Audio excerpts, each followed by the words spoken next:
Madame la Présidente, mes chers collègues, vous nous présentez un rapport accélérateur foncier qui vise à définir une stratégie offensive en matière de foncier économique. Nous sommes donc plongés avec attention dans la lecture de ce rapport. À l'heure de la nécessaire réindustrialisation de la France et de notre région, de la prise en compte du ZAN, du rééquilibrage indispensable des activités économiques et des emplois dans nos différents territoires, cette initiative structurante nous est apparue opportune. Après avoir analysé le dit rapport, très synthétique, 2 pages, ce qui se conçoit fort bien pour un document stratégique, nous nous sommes dirigés vers les annexes. Et nous n'avons pas trouvé les annexes. Il n'y a pas d'annexes sur la description des dispositifs, des outils à mettre en œuvre, des moyens alloués. Visiblement, le coup d'accélérateur a été trop violent et vous n'avez pas eu le temps de prendre tous les bagages et de définir l'itinéraire. Comme évoqué en commission, nous ne percevons pas bien les objectifs poursuivis. Il faudra donc en reparler en juin, car nous ne savons pas au final sur quoi nous votons, au-delà de l'intention. S'agit-il d'une opération de promotion territoriale, comme le font déjà les équipes de Solutions Co et des différents EPCI, de cartographier les fonciers disponibles pour les publier sur le site internet de la région, ou d'une démarche plus structurante? Nous préférons retenir la deuxième hypothèse et considérer qu'il reste beaucoup de travail pour faire de cette initiative une véritable action d'aménagement du territoire. Et nous vous proposons quelques pistes décrites pour partie dans l'amendement que nous avons déposé. Tout d'abord, l'accélérateur foncier, c'est une opportunité pour revitaliser des bassins d'emploi en souffrance, en manque d'ingénierie technique et financière. Un critère de priorité territoriale nous apparaît donc indispensable. Ensuite, c'est l'occasion de privilégier des filières porteuses de réindustrialisation, de transition, d'innovation, et d'assumer donc la sélection des projets les plus en phase avec ces orientations. Vous proposez un critère de surface foncière minimum de 10 hectares. À l'heure de la sobriété foncière, ça ne nous semble pas adapté et trop fermé, au risque même de voir émerger une majorité de projets logistiques qui, même s'ils sont nécessaires, doivent s'inscrire dans un schéma organisé. La requalification de friches, l'intensification ou la restructuration de zones d'activité sous-utilisées, l'intervention sur des bâtis existants nous paraissent tout aussi pertinentes.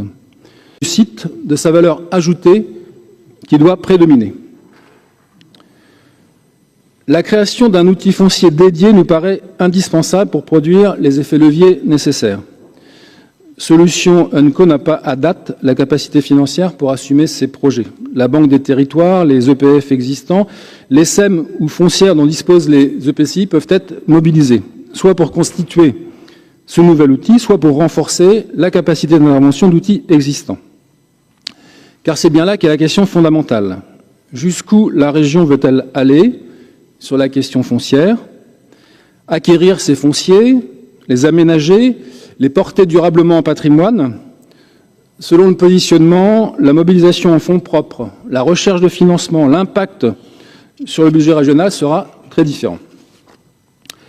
Quant à la mode des task force que l'État déploie un peu partout, tout en remettant en cause ces agences, et que vous proposez pour soutenir cette démarche, elles viennent s'ajouter aux nombreuses équipes déjà à l'œuvre dans les collectivités, les agences de développement, les SEM ou les SPL. Je crains fort que nous aurons bientôt à créer une task force de coordination des task force.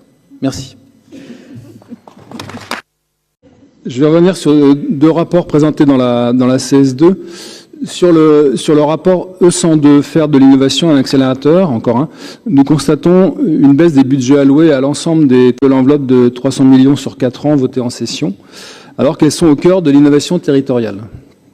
Sur le rapport E400, accompagner les talents et les ambitions collectives, nous avons demandé la dissociation du rapport sur le campus ADOPA, car nous demandons une évaluation de ceux existants.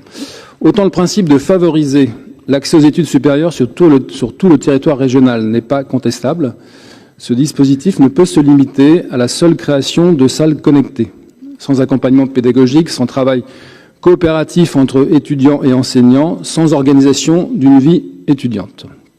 Je vais également vous présenter Notre question orale relative à la stratégie de la région dans le contexte économique international. Le contexte international vient bouleverser l'économie mondiale et de fait a un impact sur notre économie en Pays de la Loire. Les annonces de Trump sur les droits de douane accentuent l'instabilité et l'incertitude dans laquelle se trouvent nos entreprises et particulièrement le secteur viticole. Par exemple, 20% des exportations de muscadet sont à destination des États-Unis. Récemment, les fonderies Bouillet à Ancenis ont fait part de leur inquiétude face à l'augmentation des droits de douane, 25% des États-Unis sur l'acier européen. La stratégie américaine aura des répercussions sur notre territoire, touchera de grands groupes, tout comme des PME. Lors de la session budgétaire de décembre 24, vous avez mis fin à divers dispositifs destinés à encourager les entreprises à aller vers l'international, et notamment l'appel à projet soutien à l'élaboration d'une stratégie européenne et internationale. Dans ce contexte économique incertain, quelle est la stratégie de la région pour soutenir et accompagner les entreprises du territoire? N'est-ce pas dans ce cadre d'ailleurs qu'une task force réactive serait plus utile ?